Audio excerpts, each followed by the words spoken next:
Mari kita membuka Injil Yohanes pasal 1 ayat 1-3. Mari kita membacanya bersama-sama. Pada mulanya adalah firman. Firman itu bersama-sama dengan Allah, dan firman itu adalah Allah. Ia pada mulanya bersama-sama dengan Allah. Segala sesuatu dijadikan oleh Dia, dan tanpa Dia tidak ada suatu pun yang telah jadi dari segala yang telah dijadikan. Wah, ini bagian yang sangat indah, saudara-saudara. Pada mulanya adalah firman. Pakai huruf besar F-nya. Firman itu bersama-sama dengan Allah. Dan firman itu adalah Allah. Ia pada mulanya bersama-sama dengan Allah, ditekankan sekali lagi. Lalu ketiga, segala sesuatu dijadikan oleh Dia. Dan tanpa Dia tidak ada suatu pun yang telah jadi dari segala yang telah dijadikan. Bagian ini ditulis oleh Yohanes, Rasul Yohanes. Ini berbeda dengan 3 Injil yang lain. Di dalam kitab suci ada 4 Injil. Ya, Matius, Markus, Lukas, Yohanes. Saya ingin sedikit mengelaborasi persamaan dan perbedaannya. Ya, karena Yohanes ini berbeda dengan Matius, Markus, dan Lukas. Ya, Matius, Markus, dan Lukas itu disebut Injil apa? Sinoptik. Ya, sinoptik itu di dalam Greek, di dalam Yunani, artinya apa? Melihat bersama-sama. Ya, jadi karena apa, saudara-saudara, maksudnya? Maksudnya mereka memiliki kesamaan di dalam menceritakan hidup Yesus di dunia ini. Jadi dari lahirnya diceritakan. Lalu kehidupannya, perjalanan, pelayanannya, penangkapan Dia, pembunuhan Dia. Ini sinoptik. Matius, Markus, Lukas sama semua. Kenapa Injil Yohanes ini unik? Karena Yohanes tidak menceritakan kelahiran. Tidak ada hidup masa kecil Yesus. Tidak ada baptisan diceritakan. Transfigurasi daripada Yesus. Tidak ada. Perjalanan pelayanan, pencobaan, sengsara di Getsemani, bahkan kenaikan Yesus Kristus ke surga. Tidak ada. Tidak ada eskatologi. Tidak ada pengusiran setan, penyembuhan kusta. Tidak ada panggilan 12 murid. Tidak ada perjamuan kudus. Yohanes paling sedikit menuliskan tentang mujizat. Tetapi saudara-saudara, ironisnya, mujizat Yesus yang pertama justru dia yang catat. Kenapa, saudara? Karena Yohanes ini bukan fokus kepada kehidupan duniawi. Tetapi ia fokus kepada surga. Yesus adalah anak Allah. Itu yang dia beritakan di dalam Injilnya ini. Telah banyak aku menulis. Banyak yang tidak bisa kutuliskan semuanya. Itu di dalam pasal 20. Akhirnya. Tetapi saudara-saudara harus tahu. Aku menulis Injil ini supaya engkau percaya bahwa Yesus adalah anak Allah. Dan oleh imanmu itu kamu beroleh hidup di dalam namanya. Itu luar biasa, saudara-saudara. Sangat spiritual. Sangat surgawi. Dari atas, Yesus adalah anak Allah, itu yang ditekankan di dalam Injil Yohanes. Dia tidak concern tentang lahir di dunia atau naik ke surga. Yohanes lain sendiri. Ia tidak mulai dari dunia, tapi langsung ditarik ke atas dari surga. Itu keunikannya.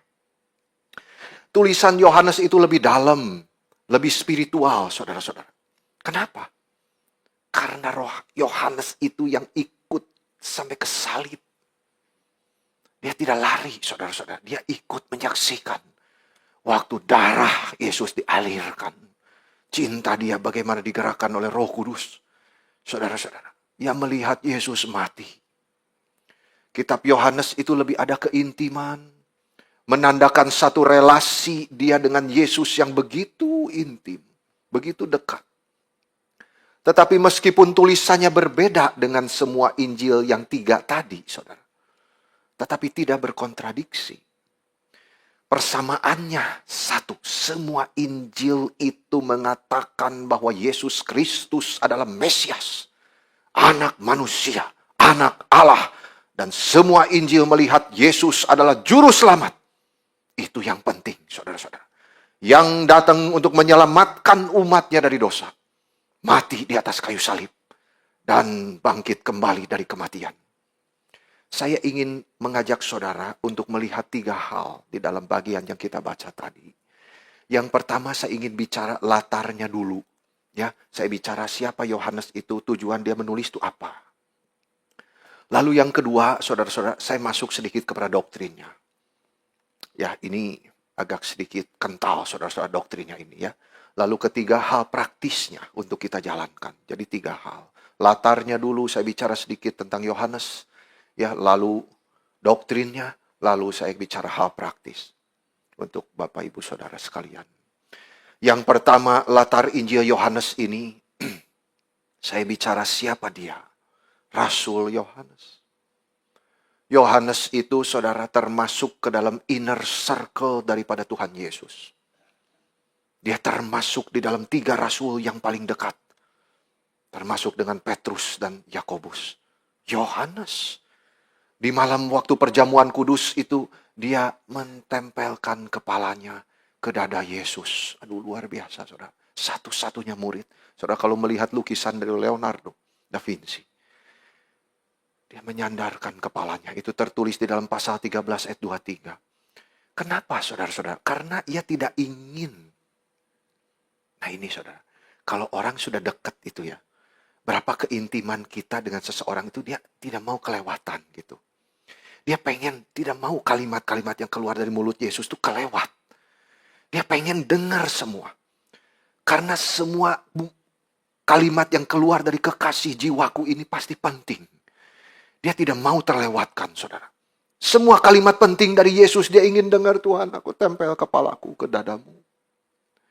Tidak heran banyak tulisan Yohanes itu membahas hal-hal yang jauh lebih mendalam daripada Injil yang lain.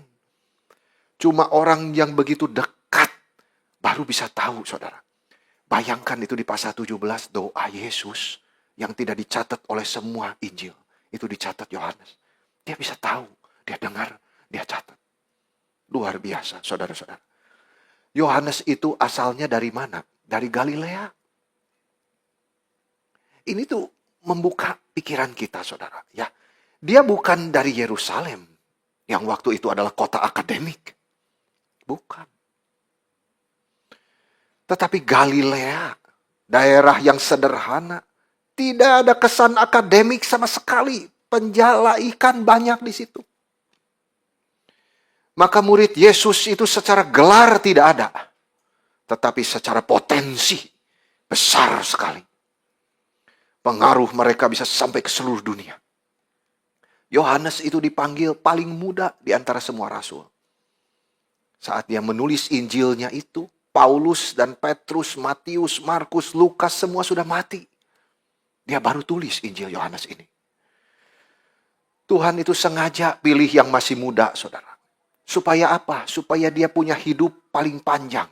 Untuk apa? Mempertahankan iman dan kemurnian Injil. Daripada segala ajaran-ajaran bidat yang muncul hari itu. Luar biasa bijaksana Tuhan kita. Kita tidak boleh menghina anak-anak muda. Saudara-saudara, mereka dibangkitkan oleh Tuhan. Itu sengaja supaya mereka menjadi generasi penerus, meneruskan kita. Ia sendirian waktu itu, saudara. Semua Petrus yang paling senior semua sudah mati. Sekitar 25 tahunan setelah Injil yang lain itu ditulis, ia baru tulis Injil ini, Yohanes. Melawan ajaran sesat pada zaman itu. Jadi Yohanes waktu muda, saudara, itu karakternya luar biasa kerasnya. Nah, ini kita bicara karakter juga. Ya, orangnya muda, sifatnya keras, bisa dipakai Tuhan. Saudara-saudara. Itu sampai Yesus sebut mereka itu apa, saudara? Boanerges. Artinya apa? Anak guru. Karena apa, saudara? Sumbunya pendek. Itu waktu mereka itu orang Samaria itu menolak Yesus waktu mau masuk ke situ. Waduh, mereka itu sangat dengan penuh amarah, saudara. Turunkan api dari surga. Bakar semua orang di situ. Itu Yohanes. Yang sifatnya begitu keras, saudara. Tetapi akhirnya Tuhan merubah dia. Begitu ngotot, begitu keras mengabar Injil. Jadi saudara, sifat kita yang buruk itu, kita belajar di sini. Yang baik, yang buruk, semua Tuhan karakter kita itu tidak tentu total harus dihilangkan. Tetapi diarahkan. Saudara. Kita minta Roh Kudus mengarahkan kita. Mulut kita bukan dipakai mencaci maki, tapi pakai mengabar Injil. Dipakai membangun orang lain. Itu Yohanes. Turunkan api dari surga. Cinta kasih Tuhan yang besar. 3:16 ditulis siapa? Yohanes. Rasul kasih. Saudara-saudara, selalu ada kemungkinan di dalam Injil Tuhan. Yang mengubah transformasi kita. Sifat kita yang buruk, arahkan untuk yang baik. Untuk pekerjaan Tuhan. Ngotot. Hidup untuk Tuhan. Hidup berjuang untuk Injil. Itu yang Tuhan mau. Tidak mudah merubah karakter kita, saudara-saudara. Sampai mati kita berjuang karena kedagingan ini. Tetapi Tuhan bisa mengarahkan. Asal kita hidup berserah kepada Dia. Seperti Yohanes. Yohanes setelah kembali dari Patmos. Itu usianya berapa, saudara? Sudah tua. 90-an. Kan dia dibuang ke Patmos. Dia untuk tulis wahyu di situ. Dia masih melayani di Efesus, saudara, umur 90-an. Masih melayani di Efesus, dia pilih bishop untuk meneruskan gereja. Sehingga kekristenan itu masih terus boleh sampai sekarang. Itu bukan dari Paulus, saudara. Ya, Paulus paling banyak tulis surat di dalam kitab suci. Tetapi kekristenan bukan diturunkan dari Paulus. Tetapi dari murid Yohanes. Saudara-saudara. Dan dia masih berani masuk ke kumpulan perampok waktu itu umur 90. Lalu injili pemimpin daripada perampok itu. Bertobat kamu. Itu kerasnya saudara. Ngototnya itu. Dia berubah untuk berjuang bagi kerajaan Tuhan. Bagi Injil. Yohanes seorang yang begitu dekat dengan Yesus. Saat transfigurasi ia ada di situ. Saat Yesus doa Getsemani dia ada di situ. Saat Yesus diadili, dia dekat dengan Yesus. Bahkan di Golgota, hanya dia yang hadir. Maka setiap peristiwa penting itu selalu dia ada di dekat Yesus. Ya sepertinya takut kalau kalimat dari Tuhan Yesus dia terlewatkan. Dia tidak dengar. Itu saudara. Di dalam hidup kita berapa sibuknya saudara. Duduk seperti Maria. Dia sudah memilih yang terbaik. Itu Yohanes. Dia tidak mau kehilangan. Setiap kali Yesus apa, dia ada di situ. Mau susah senang ikut Yesus. Yohanes. Maka tulisannya itu saudara kita baca lebih sistematis, lebih teliti, lebih berkualitas daripada para rasul yang lain. Tuhan mempersiapkan Yohanes yang muda ini. Sampai masa tua dia baru dipakai menulis Injil ini. Saat sudah tua saudara, Yohanes makin matang. Dan menjadi rasul penuh cinta kasih. Dari tadinya saudara begitu keras berubah menjadi rasul kasih. Ia paling banyak tulis tentang kasih.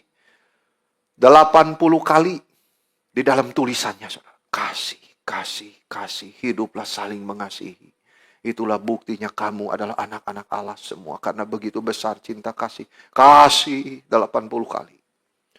Kekristenan diteruskan bukan oleh murid Paulus yang akademiknya luar biasa saudara-saudara.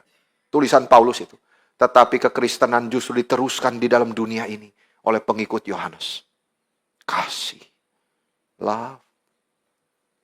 Yang penuh kasih itu saudara. Yohanes tulis buku ini bukan tujuan akademik. Saudara harus ingat. Yohanes tulis buku ini supaya kita boleh beriman kepada Yesus. Anak Allah yang hidup. Yang adalah juru selamat satu-satunya. Nah saudara-saudara, Yohanes itu punya murid yang namanya Polikarpus. Lalu Irenaeus. Lalu Hippolytus. Sampai kepada Agustinus, bapak gereja yang besar itu. Dalam periode itu ia menulis Injil Yohanes, saudara-saudara bayangkan umur sudah 90 tahun. Tangan udah gemetar, rambut putih. Dia bisa ingat kembali apa yang Yesus pernah ajarkan. Apa yang dia pernah alami di dalam suratnya yang pertama dia tulis, firman itu yang menjadi manusia. Yang bisa kita raba, yang bisa kita sentuh, bisa kita lihat. Aduh, luar biasa pengalaman dia bersama dengan Yesus. Itu luar biasa saudara, memori dia begitu segar. Ketika itu saudara, ia tahu bahwa murid-murid lain sudah mati semuanya. Mati martir, Petrus, Matius, Markus, Lukas dibunuh satu persatu. Dia sendirian saudara, menghadapi tantangan zaman waktu itu. Tantangan apa saudara? Yang pertama aniaya dari pemerintah Romawi yang menganggap Kristen itu pengkhianat negara. Mereka dipenggal satu-satu saudara, dibakar menjadi lilin, dinaikkan ke atas tiang, dilempar kepada singa. Kejamnya pemerintah Nero. Saudara, lalu kedua, serangan dari mana saudara? Para filsuf Yunani yang menghina iman Kristen. Kamu ngapain percaya Yesus sebagai Tuhan? Gila kamu. Kaisar. Itu saudara, dewa-dewa Yunani semua saudara. Dan ketiga, serangan itu keluar dari mana? Gnostik. Yang menipu dengan menulis puluhan Injil lain saudara, palsu semua. Mereka pakai nama rasul supaya dipercaya oleh orang Kristen. Waduh, tantangan Yohanes itu luar biasa saudara. Dan yang keempat, orang Kristen yang setengah-setengah ikut Tuhan. Masuk ke gereja saudara, orang Kristen yang setengah-setengah ini. Akhirnya merugikan iman orang Kristen yang sungguh-sungguh. Jadi aniaya, filsuf, gnostik, orang Kristen yang setengah-setengah ini semua menjadi tantangan Yohanes sendirian waktu itu. Menuliskan Injil ini untuk melawan musuh-musuh ini. Saudara-saudara. Zaman itu semua orang yang mengaku Tuhan selain kaisar harus dibunuh. Maka yang percaya Yesus sangat menderita aniaya. Kita itu saudara di dalam pemerintahan sekarang tidak boleh take it for granted. Jikalau kita masih bisa bebas beribadah, beribadah dengan teratur, dengan rutin, dengan disiplin. Cintai Tuhanmu.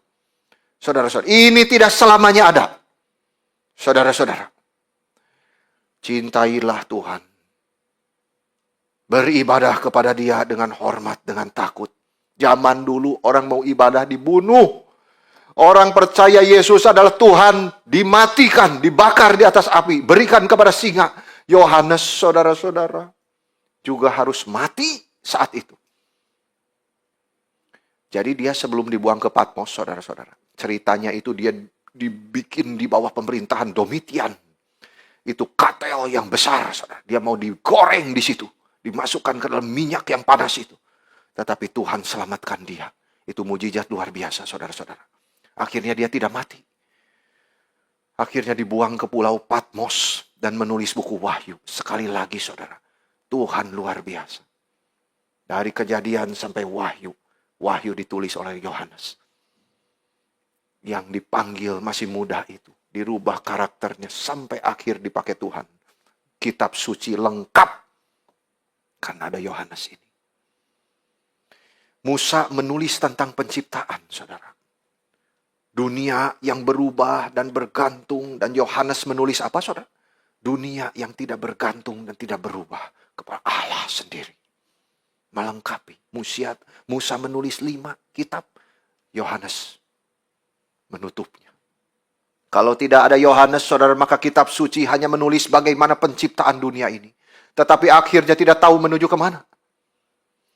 Dunia ini akan berbeda, saudara-saudara, jikalau Yohanes tidak taat ketika dipanggil. Saudara bisa bayangkan tidak? Ketika Yohanes dipanggil oleh Tuhan, dia tidak mau. Saudara-saudara, dunia ini akan jadi apa? Kitab suci tidak akan selesai. Yohanes mungkin mencapai usia 100 tahun, saudara. Bahkan lebih. Dan ia mati di Efesus tahun 98. Sekarang sudah 2022, beberapa tahun yang lalu. Ya, tahun 98 dia mati. Selesai menuliskan Injil Yohanes, lalu surat-surat Yohanes, lalu Wahyu. Yohanes menjadi satu-satunya rasul yang melihat bagaimana dunia ini berakhir. Karena dia diberikan visi itu oleh Tuhan, menuliskan Wahyu. Ia melihat Yesus yang telah mati dan bangkit dan berada di sorga itu. Maka kalau Yohanes itu dipanggil Tuhan saat muda sekali, usianya itu mungkin sekitar 22, saudara, waktu itu. Ya, seusia anak-anak pemuda kita, 22. Ya, karena saat itu Tuhan mati, dia berusia 25 tahun. Jadi dipanggil sekitar umur 22. Saudara-saudara, kita semua harus berjuang. Ya. Kita kalau sudah tahu latar belakang Yohanes, panggilan dia, kesetiaan dia, keberanian dia mati untuk Kristus, kita juga harus berjuang.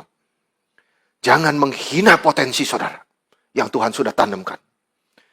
Karena semua murid Yesus itu bukan dari Yunani yang pintar-pintar itu saudara, tetapi dari Galilea, kota yang tidak terpelajar, yang sederhana. Siapa pernah pikir Galilea bisa merubah dunia? Sekarang tulisan Yohanes jauh lebih berpengaruh daripada Aristoteles, daripada Plato. Saudara-saudara, dipelajari banyak profesor teologi, filsafat, disertasi doktoral, segala macam. Merubah cara pikir manusia. Yohanes sudah mempengaruhi seluruh Eropa. Dan dia tidak pernah sangka, saudara, tulisannya akan kita baca hari ini. Yohanes tidak pernah pikir jadi rasul. Dia maunya jadi penjala ikan. Memang profesinya itu, saudara. Pergi ke laut cari ikan. Setiap hari begitu rutin. Satu hari Tuhan panggil dia. Itu bukan keinginan dia. Tuhan yang panggil dia, saudara. Itu bukan keinginan Yohanes. Panggilan Tuhan itu pasti bukan keinginan kita. Itu pasti lebih dekat dengan kehendak Tuhan. Step by step, we follow His leading. Kehendak Tuhan pasti bukan apa yang saudara inginkan. Susah, saudara. Tetapi rela kerjakan. Itu panggilan. Tahu susah. Tapi rela. Ada sukacita Tuhan tambahkan. Itu panggilan, saudara. Kalau kita menjalankan apa yang kita suka, apa yang tidak salah, saudara, memang. Tetapi kalau kita melayani Tuhan, kita suka bidang ini, itu hobi, saudara. Lain. Panggilan itu, rancanganku bukan rancanganmu. Jauhnya luar biasa. Jadi ketika kita dipanggil Tuhan, Tuhan, saya tahu ini susah. Penuh kesulitan. Tetapi aku rela. Karena cinta kasih-Mu membakar hatiku. Aku mau rela dipakai oleh-Mu. Ini semua yang dicontohkan oleh Rasul Yohanes itu. Saudara-saudara, Yohanes masih muda sekali ketika Tuhan panggil. Sifatnya keras, tetapi makin tua dirubah, makin penuh cinta kasih. Tuhan yang melihat potensi anak muda ini luar biasa. Itu sebabnya saudara-saudara, anak-anak kita yang muda, jikalau mereka dipanggil Tuhan, relalah serahkan mereka. Itu tugas saya sebagai hamba Tuhan, saudara-saudara. Memanggil anak-anak muda menjadi hamba-hambanya. Saudara harus berani menyerahkan anakmu kepada Tuhan untuk dipakai. Menjadi apa saja. Saudara-saudara, itu bukan kepunyaanmu. Itu milik Tuhan yang dititipkan sementara kepadamu. Saudara tidak boleh egois. Oh, tidak boleh. Dia harus teruskan bisnis saya. No. Saudara-saudara. God has His own calling for your children. Tuhan punya panggilan yang khusus kepada anak-anakmu. Jikalau mereka dipanggil oleh Tuhan untuk menjadi hambanya, rela serahkan. Saudara-saudara, saya ingin anak saya menjadi misionaris. Saya bilang sama dia, kamu tidak mau ikut papa menjadi musikus? Ya, ini waktu dia kecil, saudara-saudara. Waktu saya tahu bakat dia tidak mau dia, saudara-saudara. Saya tahu. Saya tidak boleh memaksakan. Saya belajar dari Tuhan. Saudara, saya tidak boleh. Itu bukan milik saya. Itu milik Tuhan. Saya bilang sama dia, kamu mau jadi dokter? Doa. Ya, kita bertahun-tahun mendoakan. Dia sampai sekarang terus keinginan luar biasa. Itu saya yakin panggilan dari Tuhan. Saya bilang dari kecil sama dia, kamu mau dipanggil jadi dokter? Silakan. Itu keputusanmu di hadapan Tuhan. Tapi papa mau kasih satu nasihat. Yang pertama, matamu jangan cinta uang. Kamu jadi dokter, kalau ada orang miskin datang, tolong dia. Jangan suruh bikin DP. Ada uang baru mau tolong. Saudara-saudara, saya sangat keras mendidik anak di dalam hal ini. Kamu baru boleh dipakai Tuhan. Nah, sekarang saya kasih pesan sama dia. Nanti satu hari kamu kunjungi desa-desa. Bawa nama Tuhan ke situ. Mission. You have a mission. To carry the cross of Jesus Christ. Saudara-saudara, kalau dokter itu lebih hebat dari pendeta kalau di mata saya, saudara-saudara. Karena apa? Itu sudah mau mati orangnya, saudara. Kamu mau hidup nggak? Percaya Yesus ya. Percaya Yesus dulu. Baru saya operasi jantungmu. Saudara-saudara, tidak main-main loh. Saya serahkan untuk sementara jiwa saya ke dalam tanganmu, dokter. Ya kan begitu, saudara. Oke, you harus percaya Yesus. Itu Tuhan yang saya percaya. Lihat salib di belakang saya. Tembok. Saudara-saudara. Saudara profesi jadi apapun, ingat saudara. Bawa Kristus. Ingat anak-anak yang dititipkan Tuhan kepadamu. Jikalau Tuhan panggil, jadi apapun, setialah. Termasuk menjadi hambanya. Saudara harus rela. Ya, itu keputusan yang paling penting di dalam hidup manusia. Mengerjakan kehendak Tuhan. Tidak gampang, saudara. Tidak gampang. Ya, tetapi ada kerelaan, ada sukacita yang besar. Seperti Yohanes ini, potensinya sudah dilihat Tuhan yang luar biasa. Akhirnya dipakai Tuhan di usia 80. Menulis buku yang boleh mempengaruhi dunia. Apa saudara hubungan panggilan Yohanes ini dengan hidup kita? Kalau saja waktu dipanggil dia tidak taat, saudara, maka dunia ini jadi apa? Ketaatan kita kepada panggilan Tuhan, saudara. Berjuang terus. Mungkin satu hari engkau yang meneruskan pekerjaan Tuhan. Apa yang saya sampaikan ini, saudara, harap boleh mempengaruhi saudara menjadi orang Kristen yang berpengaruh di dalam masyarakat. Apa yang Yohanes ingin tahu, ini saya kedua bicara ini saudara sebagai latar. Yang pertama Yohanes, yang kedua saya ingin saudara mengetahui apa yang Yohanes ingin kita tahu di dalam Injilnya ini. Sederhana saudara. Dia ingin kita tahu Yesus itu bukan saja manusia, tetapi ia anak Allah yang hidup. Itu intinya. Yohanes menuliskan firman itu adalah Allah. Singkat, ringkas, saudara, tapi padat sekali. Kenapa Yohanes tulis ini di awal, saudara? Pada mulanya adalah firman. Firman itu bersama-sama dengan Allah. Firman itu adalah Allah. Dia tekankan, saudara. Kenapa dia harus tulis ini di awal? Karena itu di zaman dia. Waktu dia sendirian itu ajaran-ajaran bidat, saudara. Khususnya dari orang yang namanya Serintus.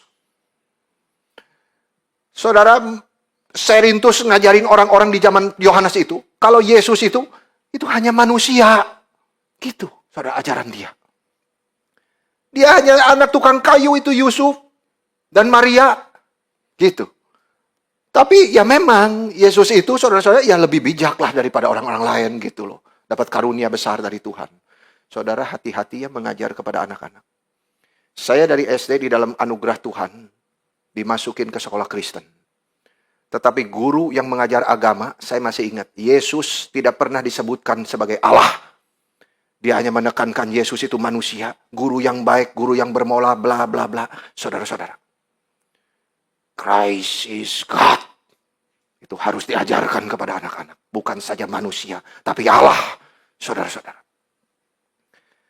Oh memang dia lebih bijak, Serintus bilang. Dia manusia biasa. Dia cuma lebih bijak sedikit daripada orang-orang lain. Tapi tetap dia hanyalah manusia. Gitu loh ajarannya Serintus itu. Waktu Yesus dibaptis itu, saudara. Yang turun itu berupa, apa saudara? Merpati itu. Itu apa? Itu Kristus. Turun saat itu, saudara, memang. Tetapi, saudara, Kristus itu tinggalin dia. Saat dia sudah sengsara di kayu salib. Itu ajaran Serintus. Sesat. Saudara-saudara. Yesus waktu menderita, mati, dan bangkit. Oh, Kristusnya sudah pergi tinggalin dia. Itu cuma Yesus yang kamu lihat. Kristusnya sudah tidak ada. Itu sebabnya Yohanes menuliskan bahwa Yesus adalah Kristus, anak Allah. Dan Kristus itu bukan hanya melayang-layang di atas Yesus. Tetapi Kristus masuk dan bersatu dengan Yesus. Dan mengambil natur manusia yang tidak pernah dia tanggalkan lagi. Bersatu kemanusiaan dan keilahian Yesus. Saudara-saudara. Artinya Yohanes ini ingin menuliskan Injilnya ini. Firman itu adalah Allah. supaya kita percaya Yesus sebagai anak Allah. Jangan kamu digoda oleh ajaran sesat seperti Serintus. Gitu maksudnya di zaman dia waktu dia tulis. Jangan ya kamu kegoda oleh Serintus itu. Firman itu adalah Allah. Yesus bukan hanya manusia, tapi dia juga Allah. Tapi ajaran Serintus itu mengajar Yesus bukan sungguh-sungguh Allah. Kristus tidak datang dalam daging. Yohanes melihat bahaya ini, saudara. Dia tuliskan, firman itu adalah Allah. Saudara, kalau saudara ada waktu, ya setiap malam baca Injil Yohanes ini di rumah. Sampai selesai. Doa sama Tuhan. Sungguh-sungguh Tuhan, saya mencari kebenaran.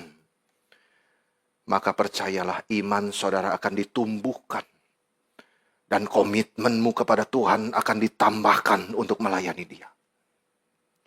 Marilah kita melihat apa yang dituliskan Yohanes di awal Injilnya ini. Sekarang kita masuk poin kedua. Kita melihat doktrin. Di dalam 3 ayat tadi. Yohanes menuliskan di dalam Injilnya 3 ayat pertama yang kita baca. Pada mulanya adalah firman. Firman itu bersama-sama dengan Allah. Dan firman itu adalah Allah. Ditekankan lagi. Ia pada mulanya bersama-sama dengan Allah. Lalu dia bilang segala sesuatu dijadikan oleh Dia. Dan tanpa Dia tidak ada satu pun yang telah jadi. Dari segala yang telah dijadikan. Jadi Yohanes ingin memberitahu kita siapa Yesus. Sama seperti kalau kita ketemu orang, saudara pertama kali, kan kita tanya, siapa namamu? Kan begitu. Kalau kita mau kenal, kan harus tanya nama dulu dong minim. Ya, siapa sih namamu? Lalu lebih jauh lagi, kamu kerja apa? Gitu loh. Ya, dan yang paling sering juga ditanya, asalmu dari mana? Gitu. Supaya kita bisa makin kenal sama orang ini. Kan begitu, nama, kerjaan, ya asal dari mana, sama. Di dalam pembukaan Injilnya ini Yohanes memberitahu kita siapa Yesus dan dari mana Dia datang. Pada mulanya adalah firman. Firman itu bersama-sama dengan Allah dan firman itu adalah Allah. Inilah yang disebut pre-existence. Praeksistansi.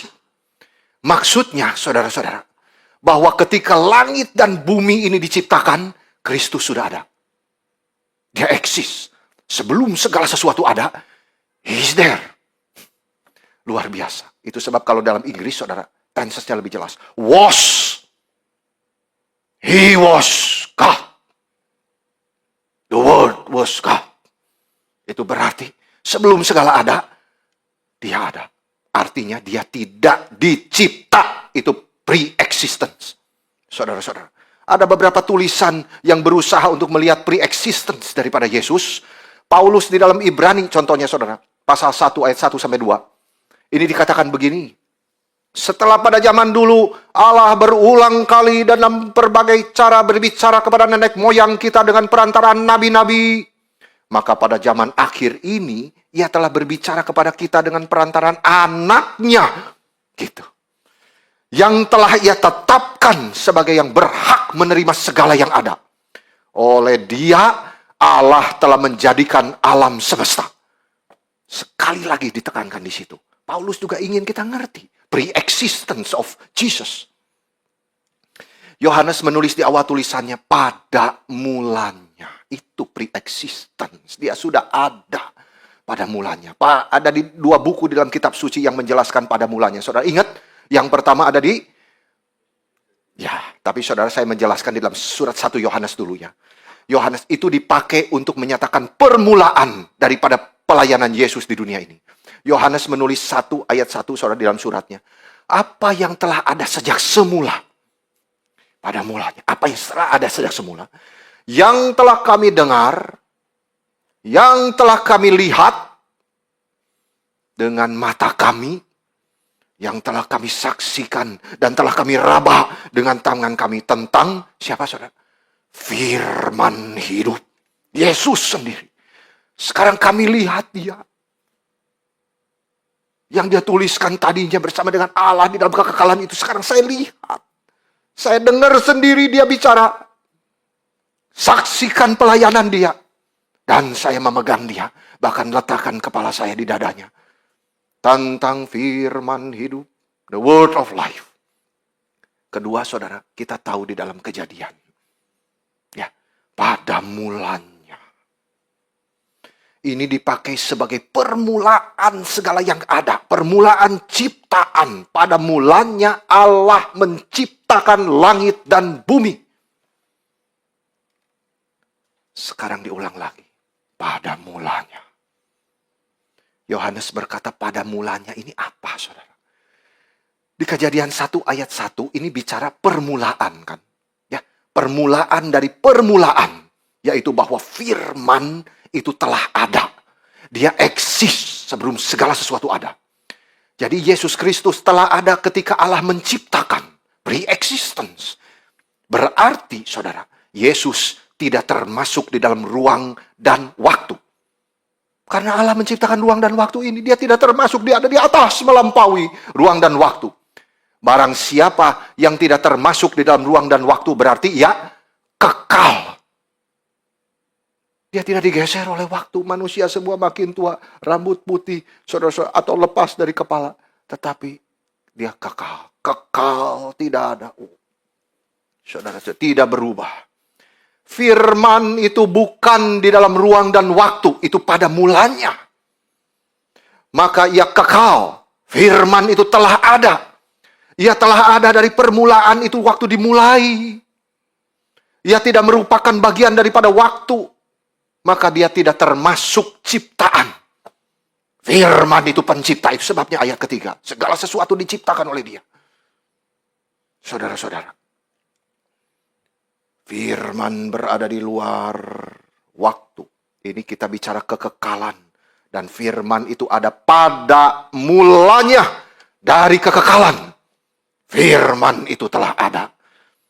Saudara-saudara. Musa tanya. Bagaimana kalau Israel tanya namamu? Waktu Allah muncul di nyala api itu di Semak Belukar. Apa yang harus aku jawab? Lalu firman Allah kepada Musa apa, saudara?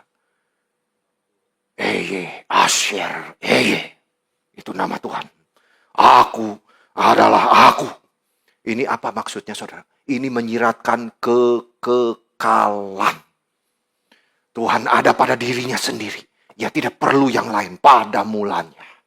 Aku adalah aku. Kita tidak bisa bilang gitu, saudara. Mana bisa, saya adalah saya. No, saya malah keluar dari orang tua saya. Ya saudara, mama terus. Tidak bisa kita aku adalah aku. Dia pada mulanya. Ini menyiratkan satu kekekalan pada mulanya. Maka dia berkata, saudara, kepada orang Yahudi di dalam Yohanes 8 ayat 58. Yesus berkata kepada orang-orang Yahudi itu. Sebelum Abraham ada, aku ada. Waduh, itu luar biasa loh, saudara. Wah, langsung marah mereka semua. Bagaimana bisa? Kamu masih muda begini. Saudara-saudara, tetapi mereka tidak ngerti. Bahwa pada mulanya itu Yesus sudah ada dari kekekalan. Yesus adalah firman itu. Dan firman itu tidak dicipta. Kita punya pengertian bahwa Allah mencipta segala sesuatu melalui Kristus. Itu ayat ketiga. Di dalam Kolose 1 ayat 16 ditekankan lagi oleh Paulus, saudara. Di dalam Kristus segala sesuatu diciptakan. Banyak ajaran sesat, saudara, waktu itu. Baik dari stoiksisme, gnostisisme, Arius, saksi Yehova, saudara-saudara. Mereka berkata, Allah mencipta Yesus. Yesus lebih rendah dari Allah. Itu omong kosong belaka, saudara-saudara. Yusuf kembali ditegaskan oleh Yohanes. Bahwa segala sesuatu dijadikan oleh dia. Dia setara dengan Allah. Dia adalah pencipta pada mulanya. Saudara-saudara, Yesus mencipta segala sesuatu. Jika kita menyembah Yesus yang dicipta, berarti, saudara, ia adalah ciptaan. Ini kesalahannya ajaran bidat. Maka itu sudah menjadi penyembahan berhala, saudara. Yohanes berkata justru ditegaskan oleh dia, pada mulanya adalah firman. Artinya pada mulanya ini melampaui asal mula langit dan bumi. Bahkan melampaui asal-usul dari segala ciptaan di Kejadian 1 ayat 1 itu. Maka itu disebut kekekalan. Jadi ketika langit dan bumi diciptakan, firman itu telah ada. Dengan kata lain, firman itu tidak diciptakan. Firman itu pre-existence. Kita semua bukan pre-existence. Ya, kita ada karena dilahirkan. Sebelum 1971, saya ada di mana? Nggak ada. Saudara-saudara, coba tanya ya, waktu lahirmu kapan tuh? Sebelum waktu lahir, saya ada di mana? Masa saudara ingat, oh saya bersama dengan Allah di dalam kekekalan? No. Saya tidak ada sebelum 1971. 1971 menjadi awalnya saya eksis di dalam dunia. Di dalam waktu dan ruang, bukan di dalam kekekalan. Saya tidak bisa bilang pre-existent. Ya, saya ada. Tetapi saya ada itu faktanya, itu real. Ya. Tetapi saya ada di dalam waktu. Saya sementara, saudara-saudara. Bukan pre-existent. Tetapi Yohanes berkata justru pada mulanya adalah firman. Berarti firman itu kekal adanya. Pada mulanya. Itu tidak mungkin dikatakan kepada manusia. Hanya mungkin satu-satunya kepada firman itu. Yesus Kristus. Yohanes mengatakan pada mulanya adalah firman. Firman ini adalah apa saudara? Logos. Nah, itu bahasa Yunaninya. Kita punya ya logos. Itu artinya firman. Ya, ajaran sesat juga katakan sama saudara. Logos juga. Istilahnya sama saudara-saudara. Tetapi artinya beda. Apakah Allah itu seperti yang dibayangkan para filsuf Yunani itu? Logos, saudara. Konsep ini baru untuk Yunani. Ini satu tantangan bagi kekristenan saat itu. Logos. Filsuf bicara logos, saudara, sebagai fakta yang ada di dalam ciptaan. Itu para filsuf Yunani. Ini kuasa yang tidak personal, saudara. Tidak ada pribadinya. Itu kuasa bagi mereka. Abstrak, saudara. Plato mengatakan yang kita lihat itu bayangan daripada realita yang asli. Jadi dunia ini tidak sempurna. Filsuf besar seperti Plato, saudara, Aristotle keluarin banyak teori. Tetapi Yohanes memperkenalkan logos ini, saudara, berpribadi. Itu bedanya. Semua filsuf tidak. Itu kuasa besar di alam semesta ini. Saudara, tetapi Yohanes justru logos itu berpribadi. Dan logos itu adalah Allah yang menjadi manusia. Bagi para filsuf, saudara, logos itu kekuatan Allah, kekuatan yang kreatif. Dia sumber bijaksana, tetapi tidak berpribadi. Ini budaya sudah ada sejak 500 tahun sebelum Yesus lahir, saudara. Orang bicara firman. Kalau di dalam Tiongkok, saudara-saudara, itu Tao. Ya, saudara-saudara. Kalau di dalam Yunani, itu logos. Ini sudah dibicarakan, saudara. Mereka melihat semua logos itu di dalam alam. Saudara, hati-hati ya. Meditasi, satukan dirimu dengan alam. Saudara-saudara, firman ada di situ. Firman bukan alam, saudara. Firman pencipta alam. Saudara harus hati-hati. Silakan saudara mengikuti yoga, mengikuti segala macam, saudara. Tetapi meditasi, no. Kita tidak bersatu dengan alam. Kita bersatu dengan pribadi. Logos, itu Allah yang berpribadi. Saudara-saudara harus hati-hati di dalam hal ini. Yohanes berbeda dengan semua kebudayaan. Karena ia diilhamkan Roh Kudus. Maka ia berkata, logos itu bersama-sama dengan Allah. Dan logos itu adalah Allah. Saudara-saudara, Yesus Kristus bersama-sama dengan Allah. Dan ia juga adalah Allah. Yohanes ingin menekankan apa? Bahwa Yesus itu adalah Allah. Di dalam Yohanes 14 ayat 9 dikatakan begini, saudara. Barang siapa telah melihat aku, ia telah melihat Bapa. Jelas. Jadi pada permulaan, ia sudah ada. Ia adalah Allah. Tetapi saudara, di sini nih, dikatakan di sini kan, firman itu bersama-sama dengan Allah. Dan firman itu adalah Allah. Jadi Yohanes itu mengajarkan apa sih di sini? Loh, bersama-sama, tapi adalah. Apa ini? Di sini tersirat apa, saudara? Tritunggal yang esa. Yesus itu bukan hanya Allah yang kekal, tapi juga dia berbeda dengan Allah yang kekal itu. Pribadinya berbeda. Dia bersama-sama dengan Allah. Berarti dia bukan Allah yang itu kan. Dia bersama-sama dengan dia. Tapi dia adalah Allah, Yohanes bilang. Aduh, kalimat begitu pendek. Luar biasa, saudara. Tulis disertasi nggak habis-habis. Ya untuk hal ini. Jadi di sini tersirat Tritunggal. Firman bersama-sama dengan Allah. Tapi firman itu adalah Allah. Jadi ini bicara satu Allah dalam 3 pribadi.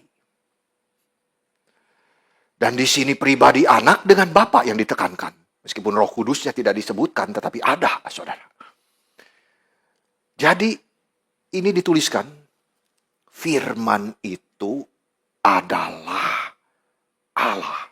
Di dalam Inggris, was God. Tapi juga bersama-sama dengan Allah, with God. Was God, but with God. Ini Tritunggal, ya. Jadi bagaimana bisa, saudara, adalah Allah, tapi juga bersama Allah. Ini karena Kristus dan Bapa itu beda pribadinya, gitu. Ya, anak bersama dengan Bapa, tapi anak bukan Bapa, tapi sama-sama mereka adalah Allah, gitu. Keduanya adalah Allah. Ini yang ditekankan. 2 kalimat pendek. Kita bagaimana pinter nggak bisa lo bikin kalimat pendek begitu tersirat yang mendalam, saudara. Kristus adalah Allah dan dia bersama-sama dengan Allah. Pre-exist. Nah, Yohanes, saudara, tidak ikut Yunani, ya, konsep-konsep filsafat dari Yunani mengenai logos. Justru dia mengoreksi filsafat Yunani mengenai logos. Yunani percaya segala sesuatu dicipta oleh logos, tetapi, saudara, bagi mereka logos itu sendiri bukan pencipta, tapi dicipta. Gitu. Seperti stoiksisme, Arianisme, Yesus dicipta, maka Yesus bukan Allah, saudara. Ini mirip juga dengan Plato yang mencipta itu adalah demiurge. Saudara-saudara, pencipta alam semesta. Ini iman yang salah. Yohanes ingin mengoreksi. Yohanes berbeda dengan konsep Yunani karena Roh Kudus yang mengilhamkan tulisan dia. Jadi membawa kita kepada pengertian bahwa logos itu berpribadi. Dan dia adalah pencipta. Di ayat 3. Segala sesuatu diciptakan oleh dia. Saudara-saudara, logos itu person. Dia berpribadi. Namanya Yesus Kristus. Apa tujuan Yohanes, saudara, bicara logos itu berpribadi? Supaya Tuhan bisa diakses oleh manusia. Luar biasa, saudara, cinta Tuhan. Banyak agama di dunia semua cari Tuhan. Mungkin tidak. Mungkin tidak bisa ketemu Allah, saudara, tanpa Yesus. Ini tidak mungkin. Firman itu harus turun ke dalam dunia, menjadi manusia. Supaya manusia berdosa punya akses kepada Allah. Saudara-saudara, Yohanes justru bicara logos itu berpribadi supaya Tuhan bisa diakses oleh manusia. Dia adalah pengantara yang esa. Allah itu memang esa satu-satunya. Tetapi pengantara yang esa adalah Kristus satu-satunya yang esa. Berarti jikalau saudara mencari Allah di luar Kristus, pasti sampai kepada Allah yang lain. Bukan kepada Bapa. Saudara-saudara, ini penting sekali. Firman itu berpribadi. Logos. Ini yang membuat Kristen berlainan dengan agama yang lain. Karena Yesus adalah Allah dan dia telah turun ke dalam dunia menjadi manusia. Itu di ayat ke-14, saudara. Dia tekankan. Ia adalah Allah yang bisa didatangi. Gitu loh. Bukan Allah yang misterius, Allah yang jauh, yang tidak bisa dikenali. Bukan. Sekarang dia adalah Allah yang bisa dikenal. Pengenalan kita itu kepada Allah tidak bisa didapat dari buku, saudara-saudara. Bukan sekedar menambah informasi tentang Allah. Tetapi pengenalan kepada Allah itu pengenalan secara pribadi. Kita pribadi. Dengan pribadi itu baru mungkin. Jikalau dia tidak berpribadi, kita hanya tahu buku aja, oh ya begini, bla bla bla bla. No, dia berpribadi. Saya bisa raba dia, Yohanes bilang, saya bisa letakkan kepala. Dia bisa menyatakan cinta kasih, dia menjadi teladan bagi kita semua, saudara. Karena dia berpribadi. Kita satu dengan pribadi itu. Allah yang ingin kita kenal adalah Allah yang berpribadi.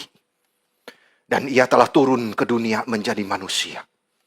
Kiranya Tuhan menggerakkan kita mempunyai kerinduan terus untuk mengenal Kristus. Hidup bersandar sepenuhnya kepada dia. Yang ketiga, saudara, terakhir, hal praktis apa yang bisa kita pelajari di dalam ayat-ayat ini. Apa pentingnya mengatakan bahwa Yesus Kristus adalah Allah? Apa signifikansinya buat kita? Pertama, saudara. Mengatakan bahwa Yesus Kristus adalah Allah berarti kita bisa tahu kebenaran tentang Allah. Allah itu bukan sesuatu yang jauh, yang misterius. Kita bisa kenal dia loh. Kita bisa tahu lewat Yesus Kristus. Kita bisa tahu seperti apa sih Allah itu.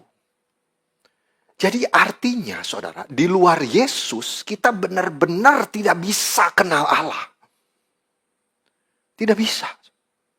Tidak ada pengetahuan tentang Allah di luar pengetahuan tentang Yesus Kristus. Dan tidak ada pengetahuan tentang Yesus Kristus selain di luar pengetahuan tentang Alkitab. Jadi ini membawa kita kepada Kristus. Kristus membawa kita kepada Allah itu. Nih. Kalau tidak ada ini, bagaimana kita bisa kenal Yesus? Tidak bisa. Kita mengenal dia berpribadi turun menjadi manusia. Ini semua kita baca di dalam Injil Yohanes. Saudara-saudara, jadi kalau kita mau kenal Tuhan, kita harus rajin membaca ini. Merenungkan kitab suci, membacanya.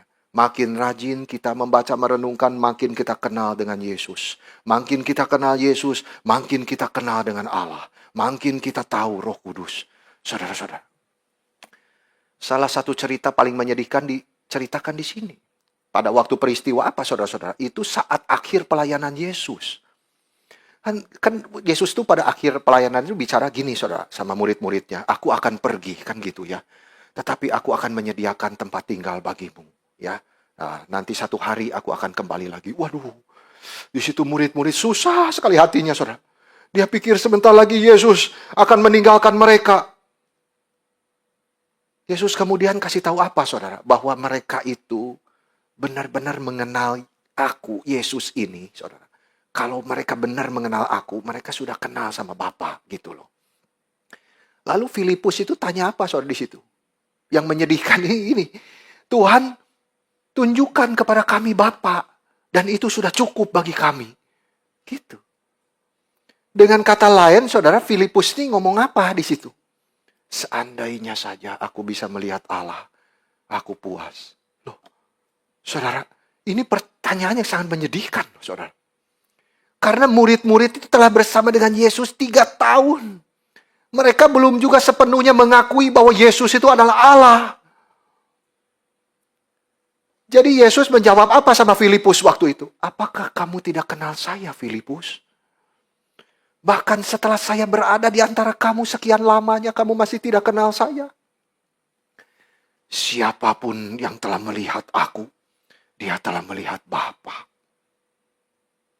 Bagaimana kamu bisa berkata, tunjukkan Bapa kepada kami? Jadi saudara, jika kita ingin mengetahui seperti apa Allah itu, pelajarilah kehidupan Yesus di dalam kitab suci ini. Mulai sekarang selidiki Alkitab lebih rajin. Cari tahu hidup Yesus seperti apa. Maka kita akan lebih kenal siapa Allah. Semua yang dicatat di dalam kitab suci tentang Yesus Kristus itu adalah kebenaran. Jangan takut kita tidak ngerti. Karena ketika kita baca, Roh Kudus itu yang akan menjelaskan sesuai dengan tingkatan iman kita dan kebutuhan kita. Yang kedua, saudara, apa yang kita bisa pelajari dari kebenaran bahwa Yesus Kristus itu adalah Allah? Yaitu, saudara, bahwa Allah itu selalu seperti Yesus. Kan gitu. Allah itu tidak bisa berbeda dari Yesus. Allah itu ya Yesus itu. Allah itu selalu seperti Yesus. Kalau firman itu bersama-sama dengan Allah sebelum waktu ada, dia sudah berada bersama-sama dengan Allah di dalam kekekalan, artinya Allah itu selalu seperti Yesus. Kita kadang pikir Allah di perjanjian lama itu kok begitu kejam. Tapi Yesus penuh cinta kasih. Salah belaka, saudara, pemikiran semacam itu. Kitab suci tidak pernah ngajarin seperti itu. Injil Yohanes ini memberitahu kita bahwa Allah itu seperti Yesus. Yesus benci dosa nggak? Benci dosa. Sama juga Allah membenci dosa. Yesus mencintai orang berdosa? Iya. Sama Allah juga mencintai orang berdosa. Itu sebabnya dia mengutus anaknya. Jadi seluruh kehidupan Yesus di dalam dunia ini membukain mata kita, saudara, untuk melihat cinta kasih Allah yang besar. Ketika kita mendengar firman demi firman, saudara, disampaikan, kita tahu Allah itu berbicara di dalam hati kita. Bahwa ada pengampunan dosa di dalam Yesus. Percaya kepada Yesus. Dan engkau akan diselamatkan. Allah selalu seperti Yesus. Ketiga, saudara, apa yang kita belajar dari mengetahui Yesus adalah Allah? Adalah bahwa kematian Yesus di atas kayu salib itu menjadi korban satu-satunya yang diterima Allah bagi dosa manusia. Tidak ada yang lain, saudara. Berarti tidak ada keselamatan di luar Yesus Kristus. Ia adalah korban yang sempurna mengganti dosa umat manusia. Kita semua tidak bisa mati untuk mengganti orang lain yang kita cintai. Kenapa, saudara? Karena kita sendiri berdosa. Tapi Yesus adalah Allah, itu sebabnya dia tidak berdosa. Jadi ketika Yesus mati, dia bisa mengganti orang-orang berdosa yang lain. Menjadi korban yang sempurna bagi Allah. Dia mengambil beban dosa itu dari mereka yang mau percaya kepada dia. Yesus berkata, inilah darahku yang dialirkan menjadi tebusan bagi banyak orang. Kematian Yesus di atas kayu salib untuk menebus, untuk membeli kembali manusia yang sudah dikuasai oleh setan. Saudara-saudara, manusia lebih suka cari pelacur daripada mendengarkan firman Tuhan. Manusia lebih suka berjudi daripada pergi ke gereja. Kita menganggap belajar firman itu membuang-buang waktu, saudara-saudara. Padahal kita tidak sadar kita sedang membuang waktu yang diberikan oleh Tuhan. Karena manusia sudah di bawah kuasa setan. Justru Tuhan Yesus itu datang untuk membeli manusia yang sudah ditawan oleh setan itu. Dan mereka dibebaskan dan boleh kembali kepada Bapa. Luar biasa cinta kasih Tuhan. Inilah penebusan. Kematian Yesus mengganti orang berdosa karena dia bukan saja manusia tapi adalah Allah. Jikalau kita sadar Yesus adalah satu-satunya korban yang diterima oleh Allah bagi dosa-dosa kita, maka saudara, kita seharusnya terdorong. Cinta Tuhan mendorong kita untuk menjadi korban hidup yang dipakai untuk menyaksikan Injil Dia. Yang terakhir, saudara, karena Yesus Kristus adalah Allah, maka Dia bisa memuaskan jiwa kita. Hanya Yesus yang bisa memuaskan hati saudara. Banyak manusia hatinya kosong. Teman banyak, kegiatan banyak, hati tetap kosong. Orang bisa punya banyak uang tapi tidak memiliki kepuasan hidup. Hanya Yesus yang bisa memuaskan hati kita. Karena dia adalah Allah. Di dalam surat Efesus 3 ayat 18-19 saya bacakan. Supaya mereka bersama dengan semua orang kudus bisa mengerti. Maksudnya kita sebagai gereja Tuhan. Betapa lebarnya dan panjangnya dan tingginya dan dalamnya kasih Kristus. Dan supaya kita itu bisa mengenal kasih itu. Sekalipun ia melampaui segala pengetahuan. Aku berdoa supaya kamu dipenuhi di dalam seluruh kepenuhan Allah. Maksudnya apa saudara? Ini ayat bicara kasih Allah. Begitu lebar, begitu panjang, tinggi dan dalamnya. Ini artinya Yesus bisa memuaskan siapapun yang datang kepada dia. Saudara-saudara. Saudara jikalau percaya ayat di dalam Roma 8:28 bahwa segala sesuatu yang terjadi di dalam hidupmu, Tuhan turut bekerja untuk mendatangkan kebaikan. Apapun di dalam segala hal. Saudara-saudara, berarti bukan hanya yang baik, yang buruk juga. Saudara-saudara, kematian anak karena supirnya mabuk, kena alkohol. Anak kita mati, saudara, ketabrak mobil. Allah turut bekerja di dalam segala hal, mendatangkan kebaikan. Kita divonis kanker hidup 3 minggu.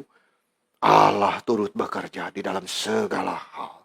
Betapa panjangnya, tingginya, dalamnya Yesus, kasih Yesus. Tidak ada yang bisa pisahkan dari kita, saudara. Yesus bisa memuaskan siapapun yang datang kepada dia. Hanya Yesus yang bisa memuaskan saudara. Datanglah kepada dia. Yohanes ingin meyakinkan kita bahwa Yesus adalah Allah. Dia bukan saja manusia. Kalau saudara percaya dia Allah, maka percayalah kepadanya. Berarti komitmen hidup, taat kepada pimpinan Tuhan. Apakah saudara percaya Yesus adalah Allah? Kita mungkin masih seperti Thomas. Waktu Yesus muncul di ruangan atas itu, saudara, kepada Thomas yang masih saja ragu. Yesus berkata apa kepada Thomas? Mari sini Thomas, taruh jarimu. Lihat tanganku. Ulurkan tanganmu, cucukkan jarimu ke dalam lambungku. Jangan engkau tidak percaya lagi, tapi percayalah. Thomas begitu mendengar itu langsung tersungkur. Dia berkata, ya Tuhanku dan Allahku. Ini saudara yang harus kita punyai. Iman seperti ini. Maukah kita juga berkata yang sama? Yesus, engkaulah Allahku. Engkaulah Tuhanku. Engkau bisa mengisi kekosongan hatiku. Hari ini firman Tuhan berkata, pada mulanya adalah firman. Firman itu bersama-sama dengan Allah, dan firman itu adalah Allah. Ia adalah pencipta segala sesuatu. Semua pengetahuan kita tidak boleh hanya berhenti sebagai knowledge di dalam otak kita, tapi harus turun ke hati. Jika kita mengerti Injil Yohanes, bahwa Yesus mempunyai asal dari kekekalan bersama dengan Bapa. Karena cintanya, maka dia rela turun ke dalam dunia ini. Menjadi manusia. Mati bagi kita. Maka kita akan didorong untuk melayani dia lebih rajin. Untuk mencintai dia lebih sungguh. Jika Yesus berkata kepada kita sekarang masing-masing, siapa aku ini? Apa jawab saudara? Siapa aku ini? Kita bisa banyak tahu tentang Yesus adalah Allah. Tetapi setan juga tahu itu. Itu sebabnya yang Tuhan mau dari kita. Bukan cuma tahu. Tapi benar-benar keluar dari dalam hati kita. Yang bertobat dan lahir baru. Kita mau menjadi korban hidup. Seluruh hidup kita berikan kepada Tuhan. Yang sudah menjadi manusia itu. Untuk dipakai menjadi saksinya. Bukan hanya pengetahuan di otak kita, tapi mengakui Yesus sebagai juru selamat yang sudah mati menyelamatkanku. Dia sekarang adalah raja yang memerintah di hatiku. Aku mau ikut dia. Aku mau taat pimpinan dia. Amin.